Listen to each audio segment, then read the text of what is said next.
ஒவ்வொருத்தரையும் உங்களுக்கே தெரியாமல் ஒருத்தவங்க கட்டுப்படுத்திக்கிட்டே இருப்பாங்க அப்படின்னு நான் சொன்னால் நீங்கள் நிறைய பேர் நம்ப மாட்டீங்க. ஆனால் அதான் உண்மை.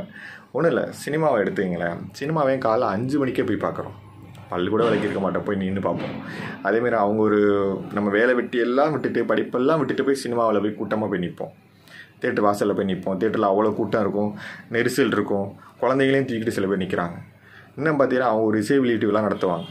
அதுக்கு கூட்ட நெரிசல், பயங்கரமான கூட்ட நெரிசல். அவங்க ஒரு வெற்றி கொண்டாட்டம் பண்ணுவாங்க, அதுக்கு ஒரு கூட்ட நெரிசல். ட்ரெய்லருக்கு ஒரு கூட்ட நெரிசல். அவங்க சம்மந்தப்பட்டவங்களுக்கு ஏசி ஆடிட்டோர் மாதிரி பண்ணி அவங்களுக்கு ஸ்பெஷல் சேர்லாம் போட்டு அவங்க ஸ்பெஷலாக உட்காந்துருப்பாங்க. நம்ம கூட்ட நெரிசலை நின்று நெறிஞ்சு அப்படியே நெருக்கத்தில் போய் கஷ்டப்பட்டு போய் பார்த்துட்டு வரணும்னு நினைக்கிறோம். அப்போ அந்த இடத்துல உங்களை யாரோ ஒருத்தவங்க கட்டுப்படுத்துகிறாங்க தானே. அதேமாரி பார்த்திங்கன்னா ஒரு அரசியலே ஒரு விஷயங்கள் நடக்குது. நம்ம ஒருத்தர் விவசாயத்துக்கு ரொம்ப ஆதரவு கொடுக்குறாரு, இயற்கை விஷயங்களுக்கு ரொம்ப ஆர்வம் கொடுக்குறாரு, ஆடு மாடெல்லாம் வழங்கன்னு ஒருத்தர் ஆர்வம் கொடுத்துக்கிட்டே இருக்காருன்னா அதை நம்ம எல்லாருக்கும் தேவையான ஒரு விஷயம். விவசாயங்கிறது எல்லாருக்கும் தேவையான விஷயம், ஆடு மாடுங்கிறது எல்லாருக்கும் தேவையான விஷயம். அதை நம்ம எதிர்க்காமல் அமைதியாக போகிறது நல்லது.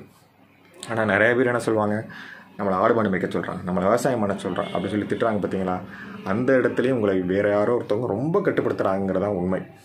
அதேமாதிரி போதை, நம்ம குடும்பமே கேடு கெட்டு போனாலும் பரவாயில்ல, நான் சரக்கு அடித்து ரோட்டில் கிடப்பேன் அப்படிங்கிறது உங்களை பயங்கரமாக வேறு ஒரு விஷயம் கட்டுப்படுத்துது. சமூக தளங்கள் ரொம்ப அதெல்லாம் ஒன்றும் குறையெல்லாம் சொல்ல முடியாது. நேராக பார்த்தா ஹாயின்னு சொல்ல மாட்டான். ஆனால் நீ ஒரு இன்ஸ்டாகிராமில் ஒரு ஐடி ஓப்பன் பண்ணி ஹாயின்னு சொன்னால் ஹாயின்னு சொல்லுவான்.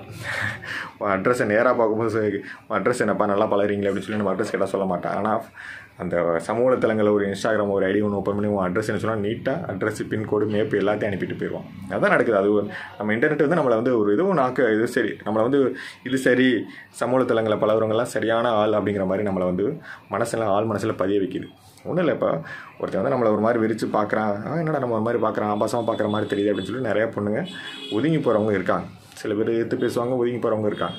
ஆனால் இன்றைக்கி சில பெண்கள், நான் எல்லா பெண்களையும் சொல்ல, உடல் தான் திறமைன்னு சொல்லிட்டு உலகமே பார்த்தாலும் பரவாயில்ல அப்படின்னு சொல்லிட்டு இன்றைக்கி ஆடை சம்மந்தன்ற உடம்பை ரொம்ப நிர்வாணமாக ரொம்ப ஆபாசமாக காட்டிக்கிட்டு இருக்காங்க சமூக தளங்களில்.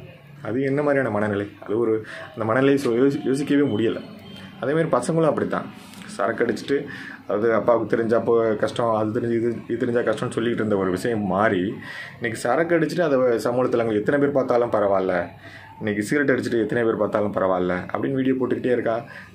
சட்டத்துக்கு புறமான சில விஷயங்கள், அதாவது பைக்கை வீலிங் பண்ணுறது, ஸ்பீடாக போகிறது, அதெல்லாம் எடுத்து வீடியோ எடுத்து போடணும்னு நினைக்கிறதே நம்மளை அது ஏதோ ஒன்று கட்டுப்படுத்துன்னு தான் அர்த்தம். இதெல்லாம் ஏன் நம்ம வீடியோ எடுத்து போடணும்? இப்போ நான் என்னுடைய ஃபோட்டோவை நான் வீடியோ எடுத்து நான் போட்டுக்கிட்டே இருக்கேன். இது என்ன மாதிரியான மனநிலை எனக்கு தெரியல.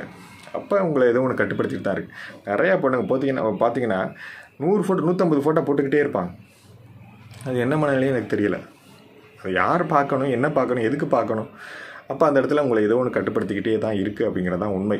இப்படி நிறையா விஷயங்கள் நம்மளை கட்டுப்படுத்திக்கிட்டே இருக்குது. தயவு செஞ்சு கொஞ்சம் ஒரு 2-3 நாள் யோசிங்க. நம்ம எந்தெந்த விஷயத்தினால நம்ம அப்நார்மலாக நடந்துக்கிறோம், இதெல்லாம் நம்ம ஒழுக்கம் இல்லாமல் நடந்துக்கிறோம் அப்படிங்கிறத யோசிங்க. ஏன் நம்ம கோயிலுக்கு போக சொல்கிறாங்க அப்படிங்கிறதுக்கான விளக்கமே அதுதான். நம்ம கோயிலுக்கு போனால் ஒழுக்கம் நமக்கு முழு நிம்மதியாக கிடைக்கும், முழு நிறைவாக கிடைக்கும் அப்படிங்கிறதுக்கு தான். அந்த காலத்திலே நம்ம இந்த மாதிரியான விஷயங்களை தடுமாறுவோம் அப்படிங்கிறதுக்காகத்தான் இன்றைக்கி கோயில்கள் கட்டப்பட்டு அதுக்கு நிறைய விதிகளெல்லாம் ஃபாலோ பண்ணி இப்படி சாமி கும்பிடுங்க, இதெல்லாம் விஷயங்கள்லாம் ஃபாலோ பண்ணுன்னு சொல்லியிருக்காங்க. அதில் ஒரு சில குறைகள் இருந்தாலும் அதை மாற்றிக்கிட்டு நம்ம கோயிலுக்கு போகிறது நல்லது. நம்ம அதை விட்டுட்டு புதுசாக இவங்க சொல்கிறதெல்லாம் நம்ம அடிக்ட் ஆகிட்டோம், கோயிலை மறந்துட்டோம். இவங்க சொன்னது எல்லாத்தையும் மனசில் ஏற்றிக்கிட்டு நம்ம வேறு மாதிரி கோயிலே நக்கல் பண்ணுற அளவுக்கு நம்ம அப்படியே எங்கேயும் போயிட்டுருக்கோம். தயவு செஞ்சு உங்களை ஒரு நாள் உட்காந்து யோசிங்க. நம்ம என்னென்ன விஷயங்கள்லாம் அப்நார்மலாக நடந்துக்கிட்டு இருக்கோம், இதெல்லாம் நம்ம நம்மளை மீறி போயிட்டுருக்கோம் அப்படிங்கிறத யோசிங்க. அது சில ஏஜில் யோசிக்க முடியாது தான். ஆனால் நீங்கள் பண்ண தவறுகள் பிற்காலத்தில் உங்களுக்கு மிகப்பெரிய ஒரு மோசமான விளைவுகளை கொடுக்கும். அதனால் கொஞ்சம் யோசித்து முடிவெடுக்க ட்ரை பண்ணி பாருங்கள். வாய்ப்பு இருந்தால் நல்லது தான்.